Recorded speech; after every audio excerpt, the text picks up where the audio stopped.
Hello everyone, welcome back to my channel নবরিয়া blog. আজ চলে এসেছি আবারও একটা নতুন ভিডিও নিয়ে। আজ জগদ্ধাত্রী পুজোর পঞ্চমীর দিন। বাড়িতে ভিন রাজ্য থেকে অনেক গেস্টও এসেছিলেন। ভাবলাম তাদেরকে একটু ঘুরিয়ে নিয়ে আসা যাক।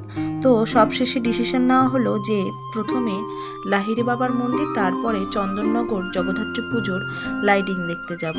তাই তোমরা তো দেখতেই পাচ্ছ আমরা লাহিড়ী বাবার মন্দিরে চলে এসেছি। বাড়ি থেকে লাঞ্চ সেরে বেরোতে বেরোতে একটু দেরি হয়ে গেছে। ভেবেছিলাম দিনের আলো থাকতে থাকতে লাহিড়ী বাবার মন্দিরে চলে আসব, তো সেটা তো সম্ভব হলো না। সত্যি কথা বলতে দেরি করে এসে লাভই হয়েছে। এর আগে লাহিড়ী বাবার মন্দিরে দিনের বেলা করে অনেকবার এসেছি, কিন্তু এইবার লাইটিং সহকারে মন্দিরটা দেখার সৌভাগ্য হয়েছে। অসাধারণ সুন্দর লাগছে মন্দিরটা। তোমাদের কেমন লাগলো মন্দিরটা অবশ্যই কমেন্টে জানিও।